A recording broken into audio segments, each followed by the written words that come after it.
नमस्कार मित्रों। राम शब्द दिखने में जितना सुंदर है, उससे कहीं अधिक महत्वपूर्ण इसका उच्चारण है। राम कहने मात्र से ही शरीर को एक आत्मिक शांति मिल जाती है। प्रभु श्री राम ने एक आदर्श चरित्र प्रस्तुत कर समाज को एकता के सूत्र में बांधा है और इस आदर्श को प्रतिपादित करने वाला ग्रंथ रामचरितमानस है। आज हम रामचरितमानस के उत्तरकांड से संबंधित कुछ महत्वपूर्ण तथ्यों को जानेंगे, जो कि असिस्टेंट प्रोफेसर के पाठ्यक्रम में भी निर्धारित किया गया है। उत्तरकांड राम कथा का अंतिम कांड एवं उपसंहार है। उपसंहार या निष्कर्ष में कवि या लेखक के द्वारा संपूर्ण ग्रंथ का निचोड़ होता है या मुख्य मनोभाव को प्रेषित किया जाता है। इस कांड में लंका दहन के पश्चात रावण का वध करने के पश्चात प्रभु श्री राम सीता और लक्ष्मण के साथ समस्त वानर सेना को लेकर अयोध्या वापस आते हैं।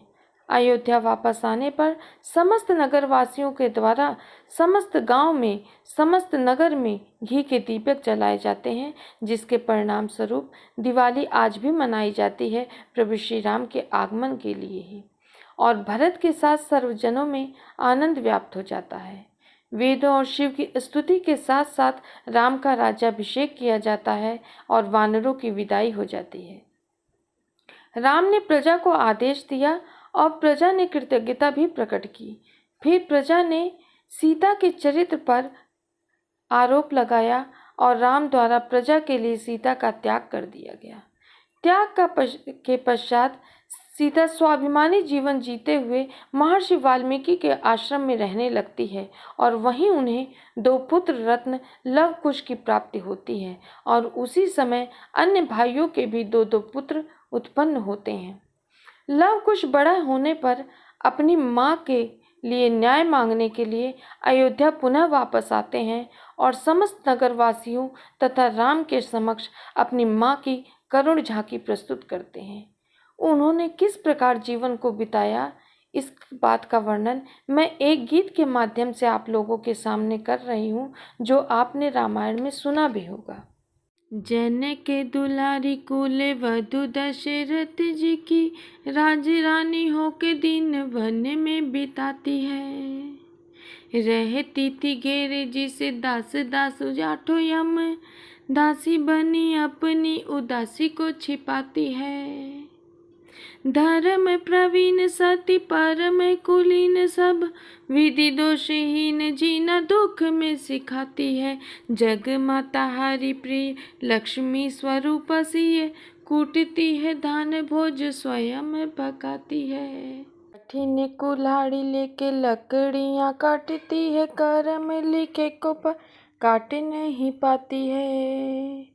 फूल भी उठाना भारी जिस सुकुमारी को था, दुख भरे जीवन का बोझ वो उठाती है।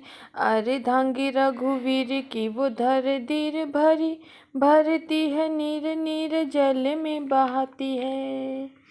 जिसके प्रजा के अपवादों के कुचक्र में वो पीसती है चक्की, स्वाभिमान को बचाती है। पालती है बच्चों को वो कर्म योगिनी की भांति, स्वाभिमानी स्वावलंबी सफल बनाती है। ऐसी सीता माता की परीक्षा लेते, दुख देते, निठुर नियति को दया भी नहीं आती है। उसे दुखिया के राज दुलारे, हम ही सुत श्री राम तिहारे। सीता माँ की आँखें के तारे, लव कुश है पितु नाम हमारे। राम सिया राम, सिया राम जय जय राम। राम सिया राम, सिया राम जय जय राम। हे पितु भाग्य हमारे जागे, राम कथा कही राम के आगे। इसके पश्चात माता सीता अयोध्या आती हैं और प्रजा की इच्छा के कारण उन्हें पुनः परीक्षा देनी पड़ती है। अत्यंत दुखी मन से अपने सतीत्व की परीक्षा देने के पश्चात वह धरती माता के साथ धरती में समाहित हो जाती है और समस्त समाज अवाक रह जाता है। काल के वचन के कारण श्री राम जी लक्ष्मण का त्याग कर देते हैं और बड़ा होने पर सभी पुत्रों को उनका समान अधिकार देकर वे अपने धाम चल देते हैं और रामराज्य एक आदर्श राज्य बन जाता है।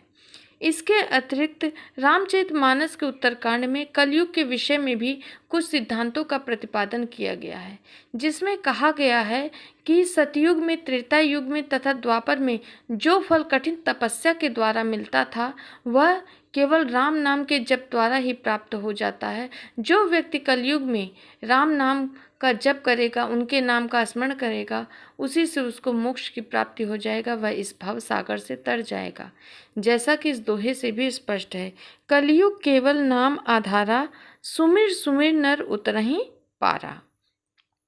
इसके अतिरिक्त इसमें शिव पार्वती संवाद, भारद्वाज और याज्ञवल्क संवाद, काकभूषणी और गरुड़ संवाद के माध्यम से दार्शनिक विचारधारा को प्रस्तुत किया गया है। इन जीवनोपयोगी प्रश्नों के माध्यम से लोगों को समरसता, सामंजस्य और कठिन से कठिन परिस्थितियों में उचित न्याय लेने के लिए एक क्षमता विकसित करने का प्रयास किया गया है। उत्तरकांड रामचरितमानस का अंतिम कांड है, जिसमें 133 दोहे हैं। इसमें रामायण की आरती के साथ ही इस कांड का समापन हो जाता है। धन्यवाद।